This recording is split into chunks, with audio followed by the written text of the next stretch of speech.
सब्जियों और सलाद के रूप में खाने में तो किया ही जाता है, लेकिन रक्त संबंधित बीमारियों के उपचार में भी प्रमुख औषधि के रूप में इसका इस्तेमाल किया जाता है। अब जितनी गुणकारी ये फसल है, उससे कहीं ज्यादा लाभकारी है इस फसल की खेती करना, क्योंकि केवल 100 दिनों की छोटी अवधि में 1 लाख रुपए एकड़ तक का नेट प्रॉफिट ये आसानी से दे देती है। अब कैसे की जाती है चुकंदर की खेती, आइए जानते हैं। वेलकम टू सीखो ऑफिशियल शो कृषि मंथन, और इस एपिसोड में हम जानेंगे चुकंदर की खेती कैसे की जाती है। चलिए शुरू करते हैं। दोस्तों, यूजेस तो इसके और भी कई हैं। नेचुरल कलर्स ऐड करने में भी इसका इस्तेमाल किया जाता है, क्योंकि एक बहुत अच्छा कलर नेचुरली प्रोवाइड करता है, जैसे आइसक्रीम्स में, कैंडीज में और भी कई डिशेज में ये कलर ऐड करने में इस्तेमाल इसका होता है। स्पेशल टाइप की शक्कर बनाने में भी इसका इस्तेमाल होता है। चुकंदर का हर पार्ट इस्तेमाल होता है। ये कंद तो इस्तेमाल होता ही है, साथ में इसकी ये जड़ और पत्तियां भी इस्तेमाल होती हैं। दोस्तों, इस फसल को बोने से पहले ये जरूर देख लें कि आपके एरिया में वो आबो हवा है भी या नहीं जो इससे पसंद है। 10 डिग्री सेंटीग्रेड से 25 डिग्री सेंटीग्रेड की टेम्परेचर रेंज, और इसके साथ साथ बलुई दोमट मिट्टी 6 से 7 जिसका पीएच हो, और प्रॉपर जल निकासी की व्यवस्था आपकी फील्ड पर हो,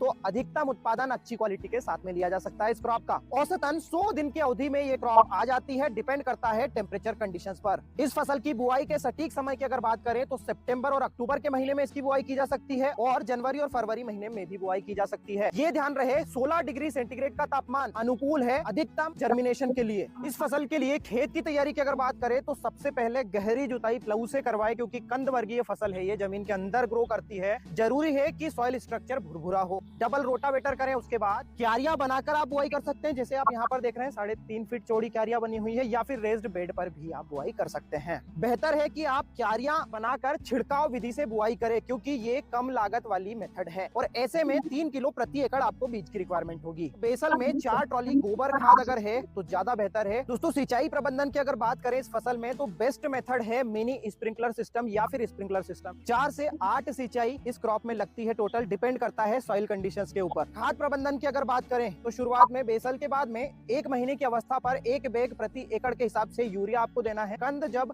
बढ़ना स्टार्ट हो जाए तब एनपीके 12-32-16 1 बैग प्रति एकड़ और 25 किलो प्रति एकड़ माइक्रो न्यूट्रिएंट्स भी देना चाहिए। दोस्तों, खरपतवार प्रबंधन की अगर बात करें तो इस फसल में अगर आप क्यारियों में बुआई करते हैं तो सबसे सटीक उपाय है कि आप निंदाई गुड़ाई ही करवाएं।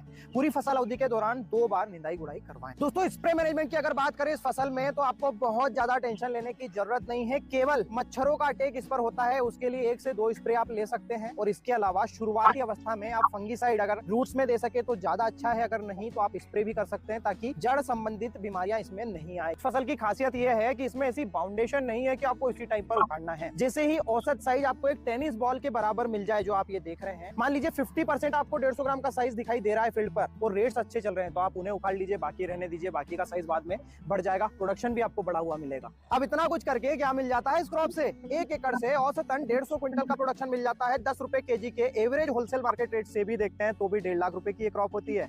50,000 रुपए एकड़ की अधिकतम लागत आती है इस क्रॉप की, मतलब 1 लाख रुपए एकड़ का